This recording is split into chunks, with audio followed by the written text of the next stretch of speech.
How about Nancy? Hi, good evening, and welcome to Sistabiz. Good morning. Good evening, Nicole. We have a special guest today, Kamal Hubbard. You may have seen him on some of the other shows on our wonderful network here. He's going to be talking about cryptocurrencies. And Nicole, who I thought was going to take a nice, needed vacation, is with us. I know. I'm here. So dedicated to informing the community. So dedicated. While on vacation, she's here with us this evening. Yep. So how's your vacation going? Good? It's good. I met with some shippers because, we're getting ready to open the second location in Baltimore County. So I'm very excited about that. And being able to bring more of the area with Miami prices. So I'm excited. That's wonderful. You just keep expanding. So working vacation. Tell her I was working vacation. Yes. See, she's just so smart. Yeah, always expanding your businesses. I mean, Nicole is just she is just an enterprise. Yeah. Trying to get to look. If I can make my business more tech savvy with crypto, that would be perfect. Right. So Kamal, we kind of talk a little about. We start off our show talking about a few local things, and there's always new legislation going on.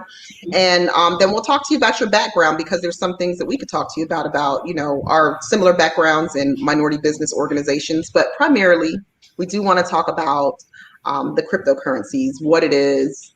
And so I guess we'll start off, introducing you again. Kamal Hubbard is coming the San Mateo County, California. Yeah, the San Francisco Bay Area. Right.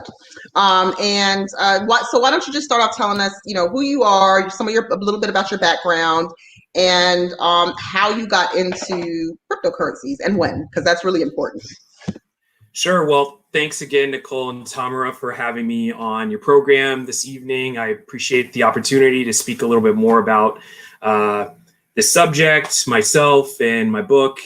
But just to kind of start from the beginning, I started researching blockchain technology and cryptocurrencies when I was managing research projects at the Rock Center for Corporate Governance, which is a joint collaboration between Stanford's Law School and Stanford's Graduate School of Business. I would research cases on stock fraud and the Foreign Corrupt Practices Act, and just searching the news, I would always come across this thing called Bitcoin, and wondered, is it a security? Is it a currency? Is it a commodity? What is it? So after about 2 years of just always seeing it, I dedicated 2 years of doing independent research back in 2013. And in 2015, I entered a position, and in 2018 became a consultant in blockchain and cryptocurrencies. And in 2018, what happened was a downturn in the market called crypto winter. And that led me to actually go back to the public sector, and where I am now with the San Mateo County Transportation District. Okay, so go ahead, Tamara. I'm sorry. Oh, no. I just was going to ask the big question, and I even saw on Saturday Night Live when Elon Musk was on, the question was like, what is it? So I think to start to explain to the audience, what is cryptocurrency and the blockchain chain technology being behind that? Can you explain it? What is it? Sure, absolutely. So blockchain technology is the underlying technology behind Bitcoin and other cryptocurrencies. And it basically, a blockchain is a sort of a database that records the transactions that are taking place on a given cryptocurrency network. I guess that's kind of the short story, or the short definition. If you'd like me to go further, I'm happy to do so. No, if the audience has any questions, of course, you can put it in the comments. But Nicole and I have some background in this a little. So Great. Nicole may have some good questions. I know my son confronted me in 2013 to invest in Bitcoin. He was going to Morehouse, and they were mining and doing a lot of that stuff. So he started a business and really got into it and started investing, and still to this day. So thankfully we got into it very early, and I believe Nicole did as well. So Excellent. Nicole, let's start in the beginning, like some questions that the audience may have, so they can understand. I know the majority of the people really want to know like what the purpose of it is, because you hear so many different reasons and rationales, like people using it. But I know one thing is that it makes people more accessible to currency that don't have access to bank accounts. And I mean, when we think about bank accounts, everyone thinks that everyone can get one. But as we know, we're dealing with ID issues in a lot of different, places. And a lot of people don't have bank accounts. So I think that one of the reasons behind cryptocurrency is to be able to allow just about everyone to have access to exchange money without having to go through your traditional banks. Are there any other reasons? Well, I think you really touched on the heart and the spirit of cryptocurrencies. They originated in 2009, which I believe was an outgrowth of the subprime mortgage crisis and the credit crisis, in order to remove banks from the equation of two parties being able to transact with one another. Okay, and now you're starting to see some banks are really like trying to jump on it. I think we discussed where the Caribbean market now has their own form, Dcash, which is a very unique concept for a bank to get behind, and right now in 3 countries to offer this type of currency. Any others that you know bank-wise? Yeah, the Federal Reserve actually publicly announced this week that they're working on a central bank digital currency for the United States. So, a lot of countries are testing this. I think it was Bermuda, I believe, to actually have the first central bank digital currency. So that's actual nation state banks issuing a digital currency of their own. So yes, banks want to get into this. And another story that came out last week is Wells Fargo is going to be offering Bitcoin to their wealth management clients. So it's very interesting, especially, coming from the early days and having an understanding when banks didn't want anything to do with it, or at least banks didn't want you to have anything to do with it. Now that they've found a way to create a business line out of it, they're all over it. Right. It's interesting that you mentioned we're talking about banks. I mean, Bitcoin, blockchain technology, cryptocurrency. We're talking about financing and finances.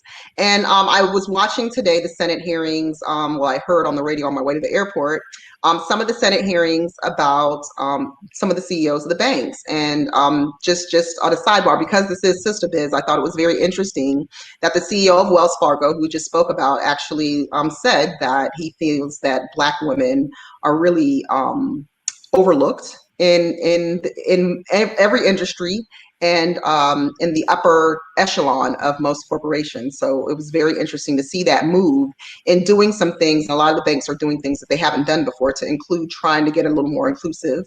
Inclusiveness in the past has included women, but not necessarily Black women. So it's very interesting to hear a white CEO of Wells Fargo say that specifically Black women are behind. So again, you brought up Wells Fargo, you brought up banking, and that just really, I was on my way to the airport and almost wrecked my car because I just couldn't believe I was hearing such a thing. Especially for Wells Fargo, who's definitely has a lot of issues, especially in the Baltimore area. We can go back to the redlining that has occurred. But I also read an article where they're getting ready to pump a lot of money into a lot of your Black banks. So I'm hoping that Harbor Bank definitely, does the right thing in funding a lot of businesses and stuff that definitely need the help right now. So yeah, they did get some financing from some of the major banks, Harbor Banks. Yes, they did. Yeah. Well, I'll certainly say that yes, this is a great opportunity not only to fund Black women business owners, but it's also a good opportunity for Black business women owners to understand how crypto works so that they can integrate it and incorporate it into their business operations. Once again, just to have more options and flexibility as they scale their business. And I think having that education will assist in being able to do things like cross-border transactions and once again, speeding up those transactions, all transactions for that matter. Right. So you have a show on our network now. Are you starting this Friday at 7:00? So, this platform has great educational, informative shows every evening at 7 and then in the morning. So congratulations. Thanks. Yeah, so the audience can tune into that if they want like really specific, detailed week-to-week more information about what's going on. Coming up on the anniversary of Black Wall Street, this is just really great, a really great discussion. And you do have a book. Do you want to talk to us about your book? Sure, thanks. My book is entitled DeFi for the Diaspora. DeFi being short for decentralized finance, and decentralized finance is a subsector of blockchain and cryptocurrencies that allow people once again to remove the bank from the equation, and it allows people to do things like lending, borrowing, savings, insurance products, derivatives, and all sorts of other financial activities by removing the banks and other third-party intermediaries. What this allows for is people actually do things a lot faster, cheaper, and in some of those activities actually earn more money doing so. And it also removes the racism, because it is very hard to look at the person that's behind that wallet when you're making that exchange. And I think that's one of the biggest reasons that a lot of minorities are, because when I look at Facebook and I look at Instagram, there's a lot of minority groups that have emerged. And I'm proud, like I look at it because I know I have my Trust VPN. And for those that don't know, that's where we basically are able to have our own private VPN. We can log into different countries to kind of hide our IP address. So, and we do that to protect our wallet, to protect our currency. But I think that that's one of the most powerful things, because for so long, there's been so much structural racism in the finance institution. And a lot of that has been exposed just now with the PPP, the EIDL, just the different things that have been allowed to occur. So, I mean, I'm happy. I think that that's a major thing. So. But one thing I wanted you to break down for the audience is centralization is the banks, because some people may not have understood what the decentralization was of the book. Yes, you're right. So there is a lot of ways to look at centralization as well as decentralization. To a certain extent, those are kind of like industry terms. But yes, when you're talking about centralized finance, we're thinking of a legacy banking system where there is a quote unquote trusted banking party or financial institution that is in between two parties who are to a transaction, essentially. Decentralizing means taking, once again, that third banking party out of the equation.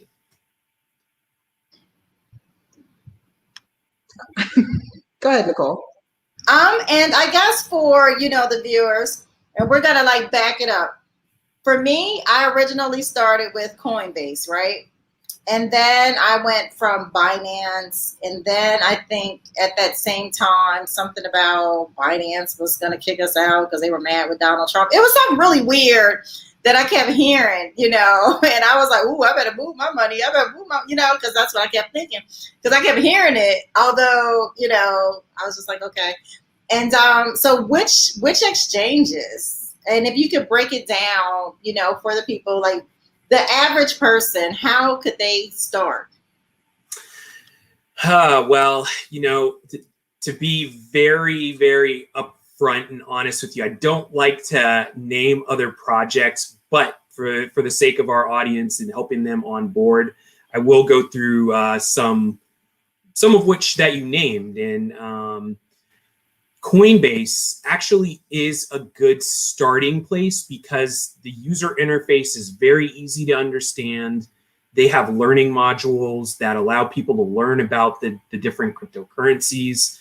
One of the reasons why I'm not a fan of Coinbase, however, and this is my own personal opinion, is last year a New York Times article came out that said that Coinbase was not paying its Black employees as well as its women employees at the same rate as other employees. So that kind of rubbed me the wrong way, and it didn't really seem like they had much of an action plan in order to change that. However, me being a more advanced user, I don't need Coinbase to on-ramp and off-ramp onto crypto as much anymore. Binance, which you also named, is a Chinese-based exchange. Their coin really, I think Binance may be the #1 exchange. They do hundreds of millions, if not billions of dollars in volume a day, trading volume a day. So, and I don't know what Trump said necessarily, but they have tried their best to be more compliant with U.S. regulators and U.S. markets. So now, I don't know if you're aware, there is a U.S. version of Binance called Binance.us. So that might be another option people may want to look into. You have limited trading options on the Binance.us and more AML KYC, which is anti-money laundering provisions, as well as know your customer provisions with actually both Coinbase and Binance. But those are among the most popular exchanges, I would say, in the United States, as well as Gemini. Another place to go that people find very popular in the United States is actually Cash App. And so honestly, I don't have a preference among those four. Me personally, I tend to use some other outlets, but they're a little bit more of an intermediate to advanced user level, I guess you could say. But I think everyone should do their own research and look into those if they're especially trying to start out and understand how to use crypto a lot better. So Cash App has Bitcoin? Yes, it does. It's actually PayPal. Just oh, I forgot to mention PayPal. I also have not had the best experience with PayPal. So, but yeah, PayPal is starting to onboard cryptocurrencies as well. I think something that you did mention that is worth kind of touching on is something called custodial risk, right? All of those entities are essentially holding your cryptocurrencies for you. And if one of them happens to go down, especially in the last 2 weeks with the flash crashes that took place on the markets, a lot of people could not get into their exchange accounts and be able to trade. So in that sort of situation, essentially all the exchanges are trying to do is just wait until the markets stabilize before they allow their users to trade. But also in the last 2 weeks, China announced that they were going to ban cryptocurrencies once again. So what would happen if the United States says, hey, we're banning cryptocurrencies and all your Bitcoin and other cryptocurrencies are on an exchange and you get locked out?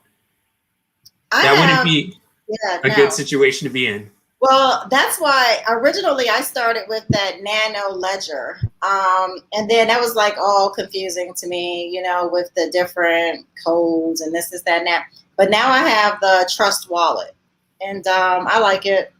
It works, and so far so good. And it's easy. It's user friendly for me because I don't really follow it like that. It was just kind of like a whim. And I'm going back almost 4 years ago. So, but it's making money and I can't, whatever it's doing. Well, Right, got to spread it around and diversify because you never, I do get I'm not a bit insecure. No, just spreading it around on the different platforms. Well, I brought more. I did the XRP. I had that, and then that was just like a roller coaster. So yeah. So we'll go way back. Like I remember when, again, when we first started hearing about it and we're asked to invest and we're like, what is he talking about? And then it was the purchase of the pizza. And so that purchase of the pizza was like you actually can buy something. But again, I'm going to ask, and again, this is what happened with Elon Musk was, what is it? Like I saw for the user that's like, what is a Bitcoin? Or, what is it? Is it tangible? Explain that, because you started seeing ATMs pop up and I was panicking every time I saw, a family member withdrawing, like, don't, I just ride it out. But what is it? I mean, can I touch a Bitcoin? Explain if there's different, there's different money now. So or currency now. Can you explain? Start with Bitcoin because that was the original, and then explain the others, and try to explain how tangible is it? Because people like to see and they like to touch money. They know the money's coming from the Federal Reserve. It's going around. What is it? Right. Okay. So I think this is a great question, and really, I think the reason why cryptocurrencies have become popular over the last year was due to COVID-19, right? We had to rely on e-commerce, which also relied on digital transactions. I mean, you can't go to Amazon and pay with a $20 bill or a $50 bill on Amazon, right? You had to use your credit card. I know China was actually at one point burning tangible money, right? Because they weren't sure how COVID-19 was actually transmitted. So they were actually burning money at one point. So there was this shift to digital. And I think people seeing where things were going with digital transactions, digital money, a lot of people connected the dots that, hey, it either is or could be the future of money, right? So money is no longer going to be tangible, right? We also had those coin shortages that took place during COVID-19. So I think people, once again, we're starting to kind of cross that bridge, connect the dots that, hey, money is going to be digital, it's going to be electronic, and that's essentially what Bitcoin is. It really is data, right? It's the data from one party transferring data, being Bitcoin, to another party. So I don't know if that, at the end of the day, yes, it isn't intangible, but that's essentially what a blockchain is covering, right? It's housing all this information in transactional data of where different coins are going, coming, and to a certain extent, how they're being used. So I think that kind of covers Bitcoin. The number 2 cryptocurrency by market capitalization is called Ethereum. And what's different about Ethereum is instead of really just being a method of transferring payments, it's characterized as the world computer, right? So you're able to actually create software, decentralized software applications on this blockchain. So anything from generating new tokens, generating what's called non-fungible tokens or NFTs, decentralized domains and decentralized internet systems, decentralized storage. Really, I could go on and on. It's like the difference between email and the World Wide Web, right? Bitcoin being synonymous with email, whereas Ethereum is more synonymous with the World Wide Web. Everything that you could kind of create on the World Wide Web you can pretty much do with Ethereum. I mean, I'm being very general there, though. So let me ask you, because so basically it's data that's being assigned value, and the value increases that are going up is based upon demand, correct? Or can they make more Bitcoin? Is it possible to make more Bitcoin? I mean, because the price, that's always been like my question. Like, is it possible to make more of this data? Or because when the prices go up that high, it's like, is it just because there's not enough? Well, yeah, a lot of this just comes down to market forces, right? So, and obviously supply and demand is a major factor in the price of Bitcoin. There's other things too, such as, network performance in back in 2017, when Bitcoin became highly sought after.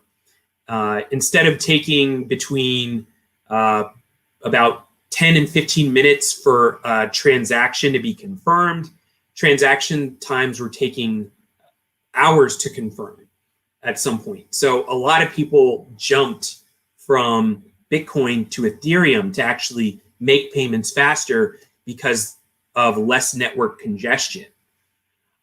So things like that, once again, will cause the price, or will have an effect on price, right? Because now, since you can't transact as quickly on one network, it'll cause people to migrate to another network. In fact, this happened very recently with Ethereum having what's called high gas prices. Gas prices are the transactional cost to either move Ethereum or to interact with a smart contract. These prices had gone up so high that so many people moved from the Ethereum blockchain to the Binance smart chain. Binance has essentially a clone of Ethereum. Why did they clone Ethereum? Well, one, to kind of make it more efficient and more, as well as cheaper and quicker. So going back to actually Bitcoin and whether or not they will actually create more coins, no one really knows. There is a group of core developers that upgrade the Bitcoin blockchain to just make sure that the code is responsive to today's times. I believe an upgrade is slated for later this year. It's called Taproot. But whether or not they'll increase the coin supply, that's going to come down to a number of factors. However, Bitcoin being the first and most popular cryptocurrency, I doubt a decision like that would be made. So I saw something today which actually kind of speaks once again to what you're saying. There's only a fixed supply of 21 million Bitcoin, right? So Bitcoin are still being mined. I think there's somewhere between 18 and 19 million available coins, or I will say mined coin, not so much available. What's going to happen when we reach that 21 million mark and no more Bitcoin will be mined or created? So I think that'll be a very interesting time. What mining is, and not what it takes to, I mean, I know it takes a lot to do it, but explain to someone when our viewers think of mining, they maybe think of mining and coins, but you're not mining coins. Mining, explain the whole background behind mining. Sure. With Bitcoin, Bitcoin establishes what's called consensus, or a validation of transactions through a process called proof of work. And so just like people would actually dig or commit resources and physical work and labor to dig a hole in the ground to find gold or gems, in this context, the work that is being put forth and the effort that's being exerted is computing power to solve essentially a math problem or an algorithm, which is a cryptographic algorithm. that requires all this computing power to be solved. And whoever solves it to validate a particular transaction is rewarded in Bitcoin. So the work that the computers are doing to receive that reward, so we'll say the computing power to help them dig to find the reward, which is the Bitcoin, that's what mining is. That's it in a nutshell. And I hope I kind of explained it without getting too technical or at least too general. It's coding in language, in a sense. Absolutely. And it takes a lot of energy to, Right. Yeah.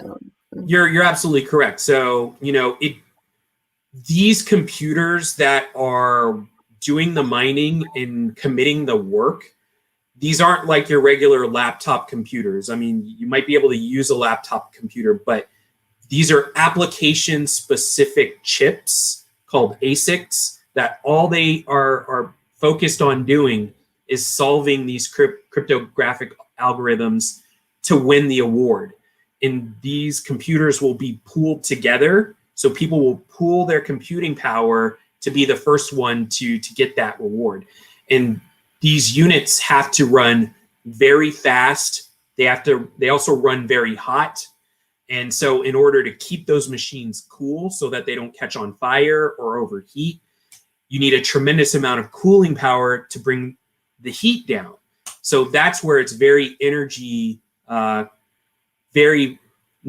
energy efficient. It consumes a lot of electricity. And that was also an issue that came up is, how much carbon is being emitted through the process of mining Bitcoin? And it's a bit of a hot topic recently. So, and Elon Musk weighed in on that as well, which has also been very interesting. Yeah. Like, I guess the argument was, isn't it counterintuitive for an electric company like Tesla to be supportive of Bitcoin when Bitcoin uses a proof of work mining system that emits carbon? Right. There's a show that's on Netflix where they actually start up their own coin, like Gen Coin. It's called The Startup. And it gives you a fun version, I guess. You kind of get in tune to each of the characters' lives. And one, it involves one guy that has a background where his father's some type of investor criminal or whatever.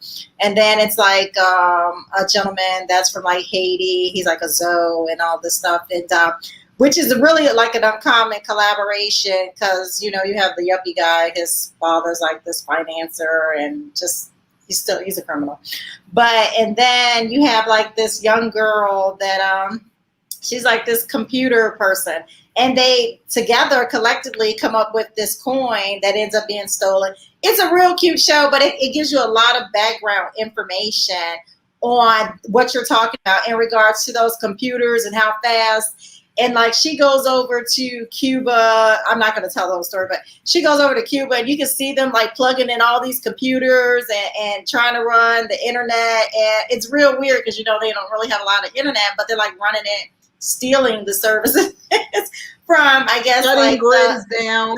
Right. It's really good, but it gives the layman to people that may not understand the dynamics, but it kind of goes through a lot of what you're saying.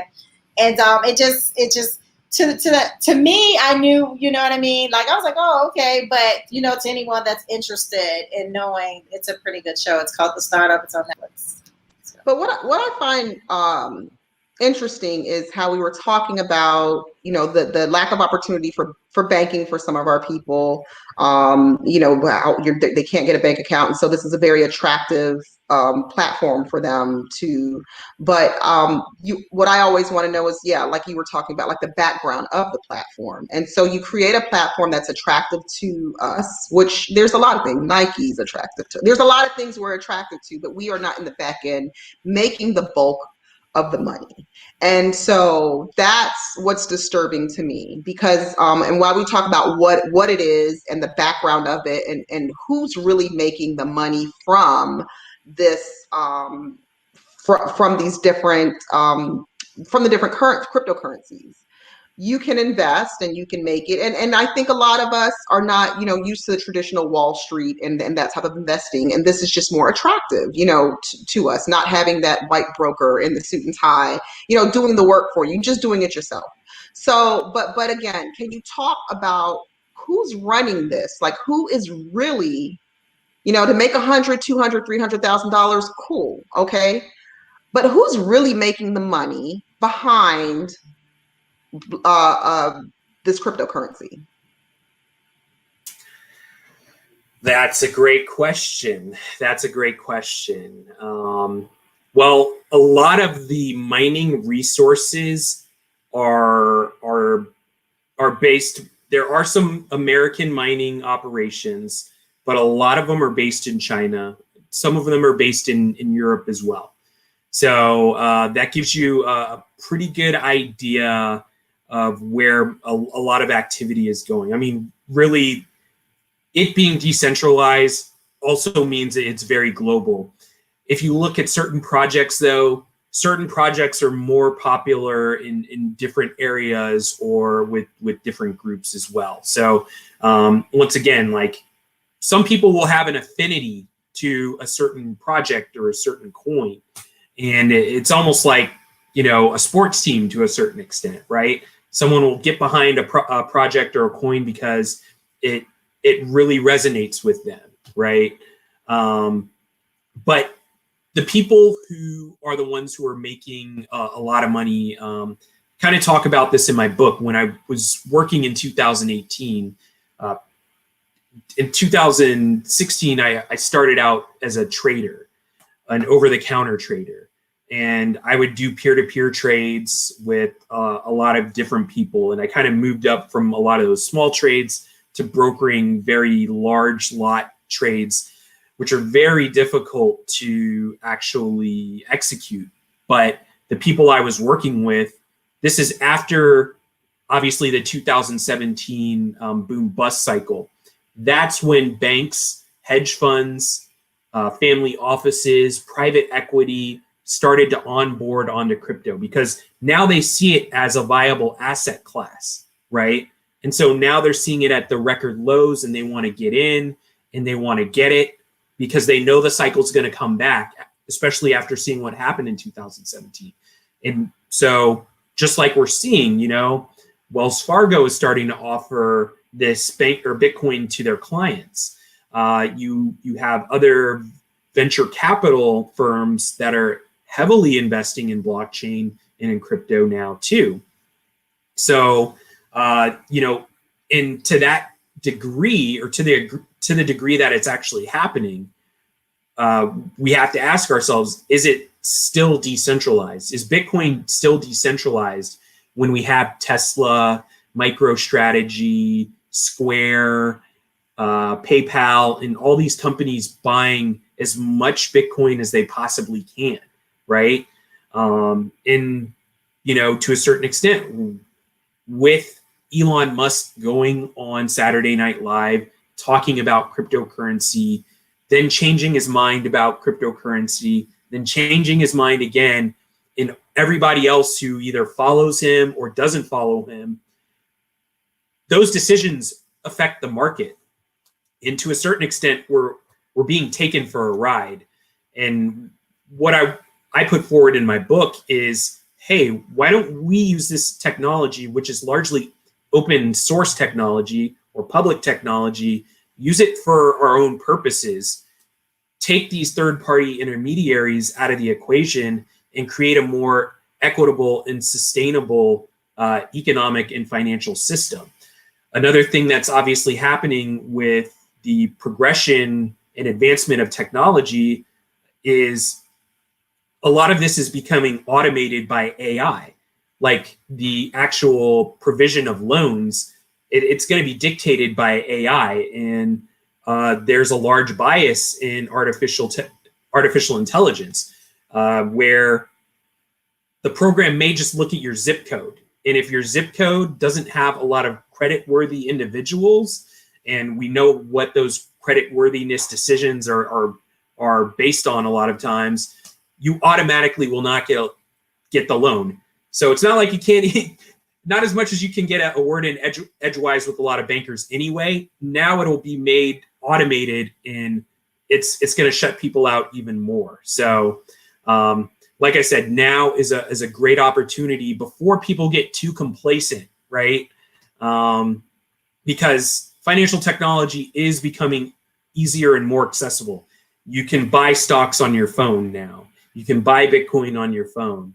While we're still kind of in this area where we're opening the door and we're kind of adopting blockchain and cryptocurrencies together, I feel like is a great time for us to really start thinking in this way and in this direction.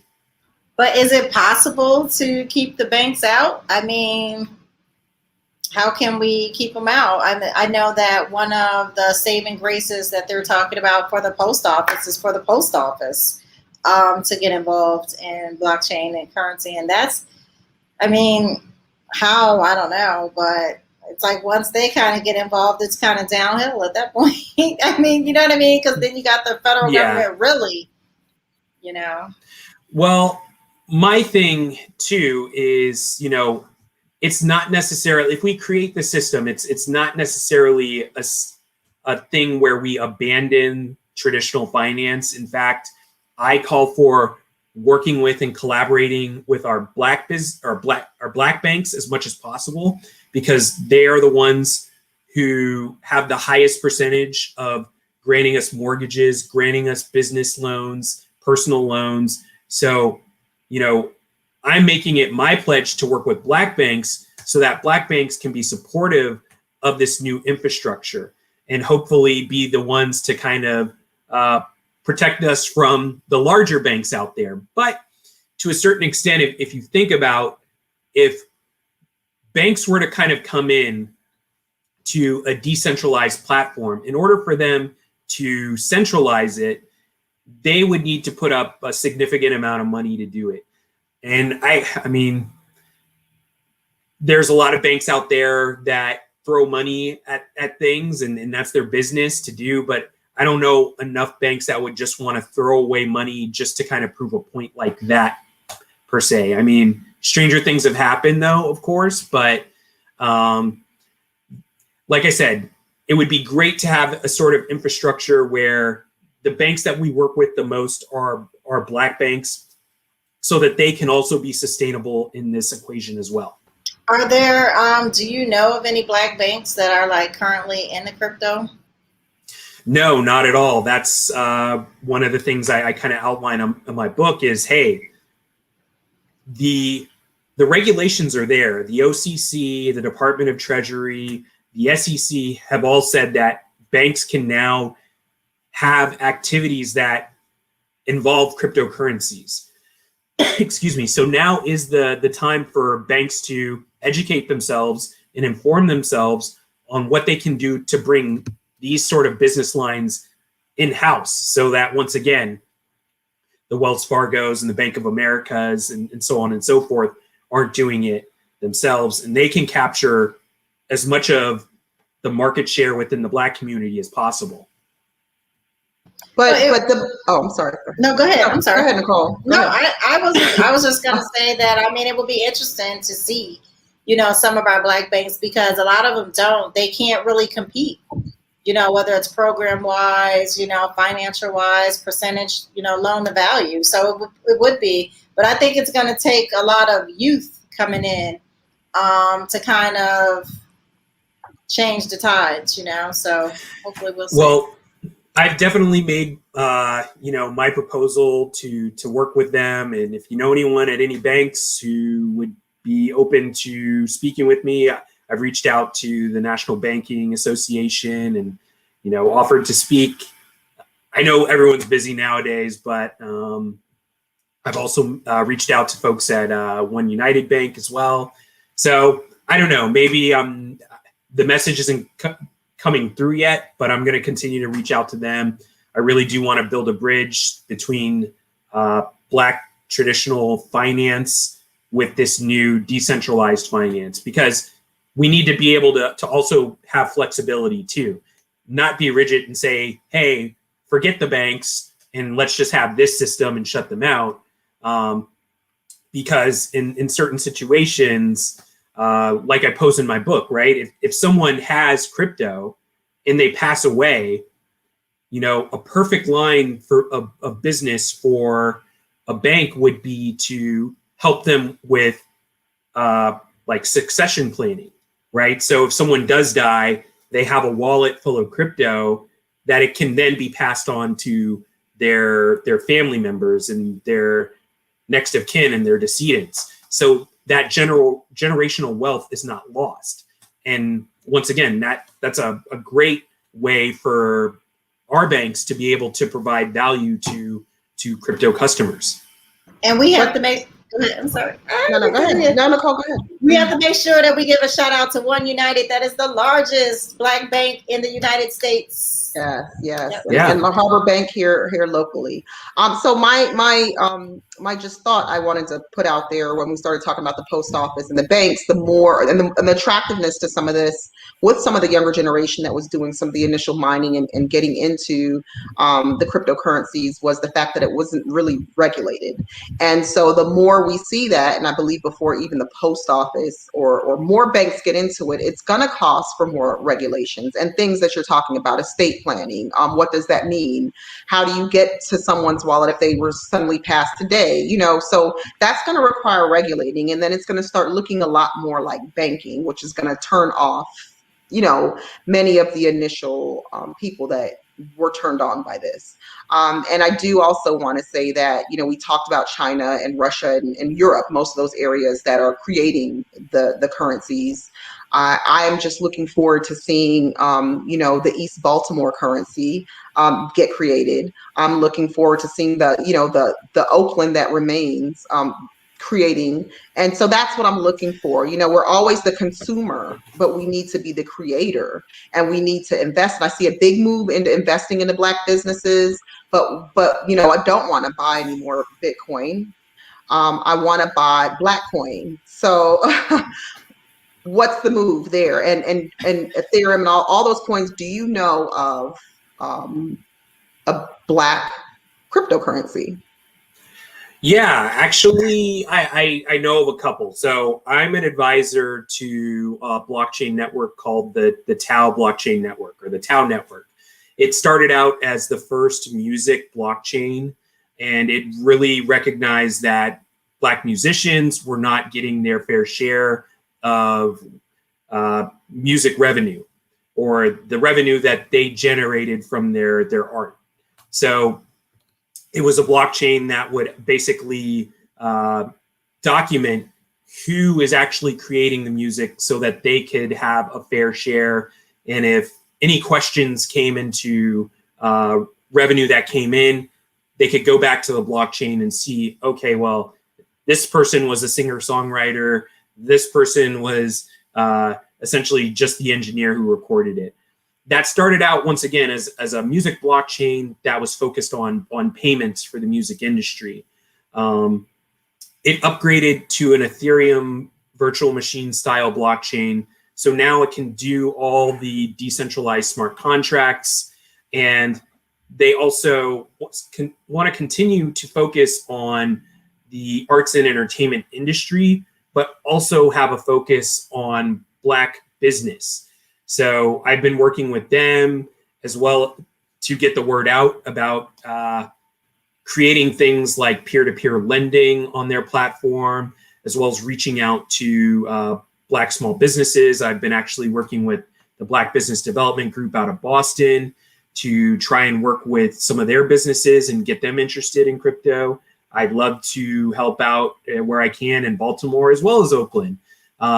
So that's one that's very friendly to the Black community. I'll probably invite them on my show so people can learn more about the project and the founder as well. But you may also be aware of Guapcoin and Tavona Evans. She's the founder. So the first, or at least Black cryptocurrency that I became aware of is actually founded by a Black woman. And once again, it's Guap Coin, and the lead developer and founder is Tavona Evans. She has a Black team around her as well. Another Black cryptocurrency that I know of is CJ's. So it's named after Madam CJ Walker. I don't know of a place to necessarily find that currency, but I've done a little bit of research, and they do investing on various Black businesses as well in that group. And what are they trading at currently? Sorry. CJ's, I do not know where CJ's is trading. I wish I knew. Like I said, I did some initial research on the project, but I didn't find too much more. Guap it's on the different coin lists like CoinMarketCap and CoinGecko, but I know where they trade out of a Korean exchange called Probit. So, but I actually like to change that. So I am working with a small North Hollywood-based exchange called Alt Market Exchange. It's going to be reopening in June or June 7th. So I'm working with those folks. I would love to list Guap at some point in the near future as well, to have an American-based exchange, have a Black token listed, and make it available for trading for people. So stay tuned, and I'll have some announcements hopefully on that when I get in touch with the Guap Coin team. And Harriet Tubman will be on that coin. Okay, I'm sorry. Yeah. Mm-hmm. I'm sorry, what did you say? I just want to ask her, like, where does she get the name Guap from? Is that because she likes Gucci Mane or what? I don't know. I thought it was because she liked E40. Guap is money. Guap is money. Guap is money. Yeah. You say E40? Okay. Yeah. I thought it was E40, right. But that's it could true. be Gucci. Yeah. Either or, but you know, I mean, hey, I thought it was clever, it was witty, and but you know, we and I mean, obviously, there's some ingenuity, right, for her to say, hey, I'm going to take this term, I'm going to create a coin, I'm going to learn blockchain, and I'm going to launch it, I'm going to release it. Now, what we need to do is support it. You know, we need to support CJ's too. I mean, I would love to support their project. Definitely support Tau. Anybody who's looking to get Tau, feel free to reach out to me, and I would be happy to let you know how people can obtain that. It's a great project, and I've been working with those guys there. Great community. They actually helped me set up a validator or a node. So this is essentially a computer that helps validate transactions on the blockchain. So I'm getting rewarded in Tau, I think every month. And so, you know, that's just coins that are going in my wallet because I'm operating, essentially it's kind of like a miner, it's a master node. So if anyone wants to get set up with one of those too, feel free to reach out to me, and then I'll point you guys in the direction of some of those folks who they essentially did the work for me, which was great. And that's really how decentralized communities should work, right? People helping each other to do different things, especially to get more acquainted with, you know, cryptocurrency. So, you know, I really thank the folks over at the Tau Network for helping me out with that. Can you spell Tau? Sure, it's TAO. TAO. Okay. Their website is tao.network. Okay, again, in 2 minutes, Kamal can, okay, I'm new to this, I'm watching the show, I'm like, all right, I'm going to go out. And Bitcoin was about $38,000 now. It's gone down. It's been up as 50%. It's gone down the last few weeks, unfortunately. So, okay, I'm new. Other than watching your show on Friday at 7 or reading your book, let's just say I just have some money and it's burning and I want to do something today. What do you recommend? Okay, first and foremost, you know, do your own research. That's the number one thing. None of what I say is financial, legal, or tax advice. don't invest more than you're willing to lose, because like any market, this could go down to zero. And depending on how greedy people are at some point in the future, you know, that's what happens to markets. When people get very greedy, sometimes those markets can break and value can go to zero. So keep that in mind. Keep the risk factors in mind in terms of how are you going to safely secure your cryptocurrency. So if you're just looking to get a small amount, and once again, you have that extra money to invest, and it's not coming out of like your groceries or your rent, you can get a small amount, and once again, go on the Google Play Store or the Apple App Store and find a great application that can help you do that. I think we named a couple earlier. And then once again, just from there, it's going to be a continuous cycle of doing more of your own research, finding new projects, finding projects that interest you as well. Something to always look for is to look for if a coin has a website and if it has an actual person or team behind it. That's very important. And, you know, because there's a lot of fraud that's out there as well. And I've made my share of mistakes, and I have an easier time spotting things too. People come to me all the time asking me about different projects. Is it real? Is it good? And I'm happy to do that. I help coach people and I consult people still to this day. So if anyone out there wants any assistance in getting started, you can go to my website, which is www.kamalrhubbard.com. Go to the contact form and just say, I need help coaching or consulting, and I'll reach back out to you and help you out there. There's plenty of free resources out there as well. So YouTube is great. Bitcoin Talk, which is a little antiquated, but that was one of the first Bitcoin message boards out there. And there's still a lot of information available there as well on projects and what's going on in the market. Also, I have a weekly newsletter that's a free newsletter called Cage Chain. You can find that at cagechain.io. And every week, it's a midweek newsletter. It's one of the longest running free cryptocurrency and blockchain newsletters that just gives you everything that's going on a midweek basis. And it's a good way to kind of get explainers, know what's up to date, and find out about new projects. Well, thank you very much for your time, and I'm looking forward to watching your show every week on Friday.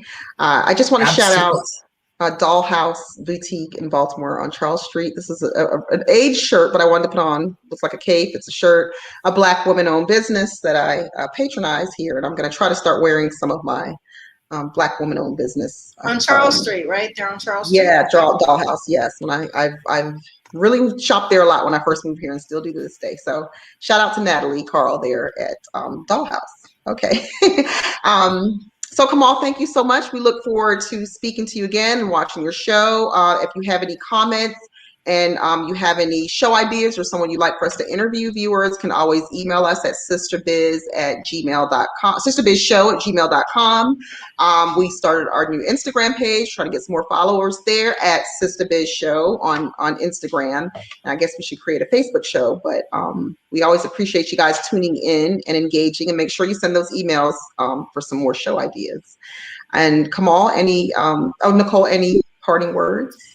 No, and best. I think it's good to, diversify and have a little bit of this, a little bit of that. And I think getting you some coins is the way to go.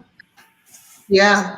And actually someone was trying to get into my Coinbase account last week. So be careful and constantly change your password. You gotta move wait that a minute. money. You gotta get I didn't do that. Yeah, I'm like, wallet. Yeah. So you got to spread around different ones, because if they break into one, you're okay in the other. So that was pretty scary. So be careful. Well, thank you both for having me on the show this evening. I really appreciate you guys taking time and putting me on the schedule. Yeah, well, Good luck, and we'll be watching. Absolutely. Yeah, I might have you guys on the shows as well. You're very knowledgeable yourself in this area, so and you got great stories. So love to hear more myself. Oh yes, yes. Well, thank you so much again. And Black Wall Street anniversary is coming up. Donnie's got his book coming out. Kamal has his book. Nicole's got a billion businesses going on, and we've just got so much going on. So keep tuning in, and thank you for joining us. All right. Have a good night. All right. Thanks again. All right. Thank you. Bye.